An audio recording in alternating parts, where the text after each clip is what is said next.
At Thanksgiving, my sister stood up, tapped her glass, and announced like she was accepting an award. Mom and Dad are signing the house to me. Emily gets nothing. The room erupted. Cheers, whistles, someone even yelled, "About time." I didn't clap, I didn't blink. I just smiled the way you smile when a storm hits, but you already know the roof is theirs, not yours. I set my fork down. "Dad," I said softly, "should I tell them or will you?" His face drained. My sister froze, and in that moment, everyone knew something was coming. Before I take you into what happened after that silence, tell me, where are you listening from tonight? It helps to know there are people out there who've lived through families like mine. My name is Emily Nolan, and if you'd met my family before that Thanksgiving, you might have thought we were close. The kind of Midwestern picture people post on holiday cards. Matching sweaters, smiling in front of a tree, pretending we never raised our voices. But families like mine don't break in loud, obvious ways. They crack in silence, in small choices, in who gets listened to and who gets ignored. And for as long as I can remember, I've lived in the quiet space where people only notice you when they need something. Jenna, my younger sister, never knew that space. She was the favorite. Bright, loud, full of charm. The kind of girl relatives fawn over at gatherings, calling her a natural and a spark. I didn't hate her for it. I just learned early that I'd have to build my life on my own, because nothing was ever going to be handed to me the way it was handed to her. Growing up, I watched my parents pour attention into Jenna like she was a plant that needed constant watering. Dance classes, summer camps, private lessons, things I was told we couldn't afford when I asked. Later, when I moved to Chicago for work, they called it selfish, like choosing independence meant I was abandoning them. Meanwhile, Jenna stayed close, visiting every weekend, sliding into that perfect little mold they'd carved out for her. Still, I kept coming home for holidays, for my grandmother mostly. Evelyn Nolan, sharp mind, silver hair, the only person in the family who looked at me with real pride. When she hugged me at the door, it didn't feel like an obligation. It felt like being seen. She'd tap my cheek, whisper something like, "You're stronger than they think," then slip back into her chair like she hadn't just given me enough fuel to last another year. This Thanksgiving felt strange before it even began. The air in the house was different, thick, expectant, like everyone had been let in on a secret I wasn't meant to hear. Mom was darting around the kitchen with that tight smile she wears when she's hiding something. Dad wouldn't meet my eyes for more than a second. Jenna kept brushing lint off her dress even though it was perfectly clean. And when I walked into the dining room, I noticed one more thing. An empty chair next to mine was missing. Not moved, not pushed aside, gone. I should have known then. You'd think the empty chair would have been enough of a warning. But in my family, the signs are always quiet before they explode. I sat down anyway, smoothing my napkin across my lap, pretending not to notice the way conversations dipped every time I entered the room. They'd go flat for a second, like someone had pressed mute, then pick up again with forced laughter the moment I passed. Jenna floated around like the star of her own parade, checking the table settings, fixing angles on the centerpiece, whispering little asides to Mom that made them both smile. Every so often, she'd look at me with a tight-lipped grin, polite but hollow, like I was a coworker she barely tolerated. It wasn't always like this. For a long time, Jenna and I were just two kids, sharing a bedroom, passing notes under the door when we were supposed to be asleep. She used to braid my hair, steal my sweaters, beg me to drive her everywhere once I got my license. But somewhere between high school and adulthood, something shifted. She slipped comfortably into the role my parents built for her, golden girl, perfect daughter, while I slipped quietly out of the frame. The house situation started 6 months earlier, long before the announcement at Thanksgiving. It was a humid Saturday in June when Mom called asking me to come home for something important. No details, no warning. When I arrived, they ushered me straight to the dining table, the same table where everything would later fall apart. Dad had a folder laid out like a presentation. Mom smiled too hard, like her face hurt from stretching. "Sweetheart," Dad began, We're refinancing the house. Just a simple signature, better rates. You won't have to worry about anything. Even then, something in me tensed. My family never asked me for help unless they needed more than they were willing to admit. I flipped through the papers, heart thrumming as I tried to make sense of the numbers. Something felt off. Too many pages, too many amounts blacked out, too many rushed explanations. "Can I take these with me?" I asked, keeping my voice even. "My lawyer can look at them." The silence that followed told me everything. Mom's smile faltered. Dad snapped the folder shut too quickly, like he regretted putting it in front of me in the first place. "It's just a formality," he insisted. "Why complicate things?" But I took the folder anyway. Back in Chicago, my lawyer flipped through the papers, eyebrows rising higher with each page. She didn't smile, she didn't stall, she called me the next morning. "This isn't a refinance," she said. "It's a transfer of liability. If you sign, you're responsible for their debt." "Debt?" I'd stared at the phone numb. "What debt?" She explained slowly, carefully. A second mortgage, months of missed payments, foreclosure letters, things I didn't even know existed. And the moment I understood, something inside me locked into place. Not anger, not yet. Something colder, something steady. 2 months later, Dad called again, this time asking for money. Not a loan, not help, money. He said it was for Mom's medical bills. But when I offered to pay the hospital directly, he crumbled. The story shifted, the truth leaked out. Late payments, deadlines, desperation. And now, sitting at that Thanksgiving table, watching Jenna glow under everyone's attention, the weight of those 2 months pressed against my ribs. They weren't giving her the house, they were giving her the debt, and they expected me to sit quietly beside her while it happened.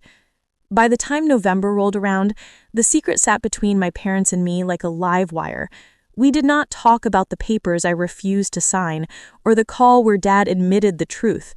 Our conversation shrank into weather updates and questions about work, as if small talk could cover a crater. They did not know I had done more than refuse. I pulled the property records myself. I knew about the second mortgage, the interest eating them alive, the foreclosure clock already ticking. They were drowning and trying to drag someone else under with them. At first, I thought that someone was always meant to be me. I was the one with the stable job in Chicago, no kids, the person they saw as a safety net they were entitled to. Saying no to them was like learning a new language that tasted like guilt. Then Jenna started posting hints online, captions about big changes, photos on the front porch with our parents, jokes about being ready to be a homeowner. Every post felt like another piece snapping into place. A week before Thanksgiving, Mom called to gush about how excited Jenna was to host more often once things were settled with the house. She said it lightly, as if the house were a gentle heirloom, not a bomb they were wrapping in a bow. That was the night I stopped hoping they would fix it on their own. I went to my desk, pulled out a folder, and started filling it. Copies of payments overdue, notices, the summary pages that showed exactly how deep they were. I did not plan to humiliate them. I planned to make sure no one could say they did not know what they were walking into. On Thanksgiving morning, I drove back with that folder in my bag and a knot in my stomach. Part of me still wanted to believe they would pull me aside, admit the plan had gone too far. Instead, Mom met me at the door with a tight hug that smelled like perfume and strain. "You look beautiful," she said. "Jenna is going to be so happy you're here." The way she said Jenna, not we, told me everything. Inside, the dining room was set, extra leaves in the table, glasses shining, every chair filled, but mine. My grandmother caught my eye from her usual spot and gave me a small nod, like she knew more than she was saying. As I slid into my place, my hand brushed the edge of my bag. Paper against canvas. Proof against denial. If they were turning this dinner into a performance, I was done playing the quiet extra. When my sister rose from her seat and tapped her glass, I already knew I was about to watch the curtain lift on a performance they'd rehearsed without me. Jenna stood there, glowing, her hair curled perfectly, the necklace our grandmother gave her catching the light like it had been chosen specifically for the moment she was about to steal. "Mom and Dad are signing the house to me," she announced, her voice bright enough to carry across every plate and every glass. "Emily gets nothing." The room erupted before the meaning had even sunk in. Cheers, loud claps, a few whistles, and the kind of laughter people use when they think they're supporting something good. Someone actually slapped Dad on the back. My mother dabbed the corner of her eye like she was witnessing an engagement. I didn't touch my glass. I didn't even blink. I just looked at Jenna and smiled. Not wide, not warm, the kind of smile that holds the weight of everything you aren't saying yet. Then I lowered my fork onto my plate and asked Dad, "Should I tell them or will you?" The effect was instant. It was like my words cut a wire. The room dropped into silence so heavy I could hear the radiator tick. Dad's hand slipped. His fork hit the plate with a metallic clatter that echoed. Jenna's expression pinched. "Tell us what?" Around us, relatives leaned forward, scenting drama. My grandmother exhaled sharply, as if she'd been waiting for someone, anyone, to stop pretending everything was fine. I reached into my bag, pulled out the folder, and placed it in front of me. I didn't open it yet. I just let it sit there, resting like a quiet threat. "Before you celebrate Jenna getting the house," I said calmly, "you should probably know the condition it's in." Dad tried to recover. "Emily not here." "Why not?" I asked. "You weren't embarrassed when you decided to sign it over to her without telling her about the debt?" Heads turned, conversations died. Jenna stiffened like someone had pulled a string tight inside her. "What debt?" she snapped. I finally opened the folder. A stack of payments, bills, and overdue notices stared up at us. I slid one page forward, the summary line in bold. "They're behind on payments," I said calmly. "On 2 mortgages. The second one was taken out without telling anyone. They're months from foreclosure, maybe weeks." My mother's hand flew to her mouth. Dad reddened. Jenna blinked like she'd been slapped. "That's not true," she said, her voice rising. "They would have told me." "Did they tell you," I asked, eyes steady on hers, "that the house comes with over $100,000 in debt? That if you sign those papers, you're responsible for every overdue payment and every penalty?" Something cracked in her expression. Doubt crept in. Dad tried again. "You're making this sound worse than it is, Emily. We're handling it." "Are you?" I held up another page. "Because this one says the bank isn't convinced you're handling anything." He lunged forward as if he could snatch the paper out of my hand, right there in front of 20 witnesses. I pulled it back before he could touch it. "Stop," Mom begged. "Please don't do this today." "Why not?" I asked. "You chose today." The relatives started shifting in their chairs, some uncomfortable, some newly curious, a few openly furious at being included in this spectacle they hadn't been prepared for. My Aunt Diane was the first to speak. "Daniel," she said sharply, "is this true?" Dad didn't answer. His jaw clenched so tightly I thought it might crack.